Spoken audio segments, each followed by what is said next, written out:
WhatsApp guys, সবাই কেমন আছেন? আশা করি সবাই ভালো আছেন। তো আমি অনেক কষ্টের উপর দিয়ে একটু ভিডিও করলাম। আপনারা ভিডিওটি একটু শেয়ার করে দিবেন। আর ভাই প্রচুর কষ্ট হচ্ছে, কি বলবো। কষ্টের কারণ হলো এই দেখেন,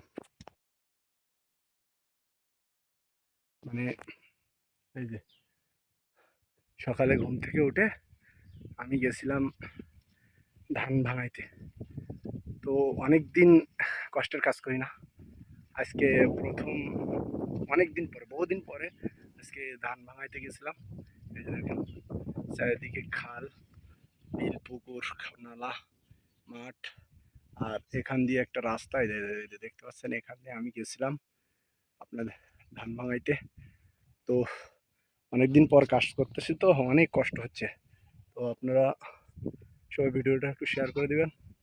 আর কার কার এমন কলে পড়তে হয় একটু জানাবেন।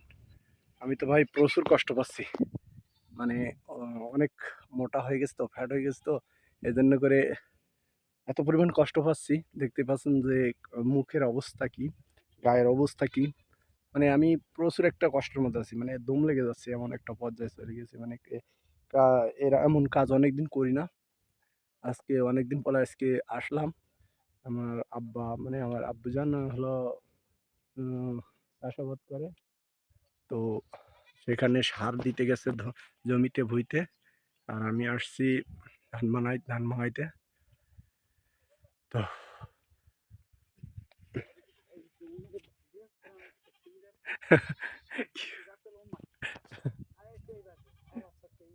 রাস্তাঘাটে এইভাবে ছাগল বান্ধা, একবার বাইন দিস, তাও একবার রাস্তার মাঝখানে, এমন একটা ফল।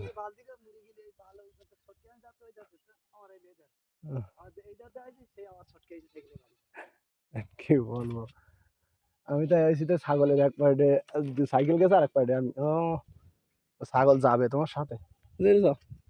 ছাগল তোমার সাথে যাবে, দেখো।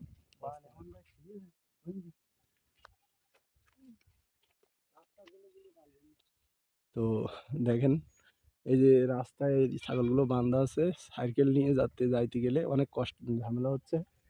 এর মধ্যে আমি ভিডিও করতেছি, আমার এক ভাই যাচ্ছিল, মানে তিনি ছাগলের ব্যবসা করে। উনি যাচ্ছিল ওনার ওনার সাইকেলে, ওই ওই পিছনে যে ছাগলটা দেখতে পাচ্ছেন, ওখানে পড়ে গেছে। আর পরে এখানে এসে ছাগলের দড়িতে বেঁধে গেছে, ঠিক আছে? তো আমি আর কি বলবো, মানুষের বিবেক বলতে কিছু নেই, ঠিক আছে? তো সবাই ভিডিওটা শেয়ার করে দিবেন আর একটু লাইক করে দিবেন, যেন ভিডিওটা সবার কাছে পৌঁছায় যায়। আর এই কষ্টের মধ্যে, অনেকদিন পরে এত কষ্ট, যে কি কষ্টের মধ্যে আছি বুঝতে পারতেছি না। তো সবাই ভালো থাকবেন, সুস্থ থাকবেন। আল্লাহ হাফেজ।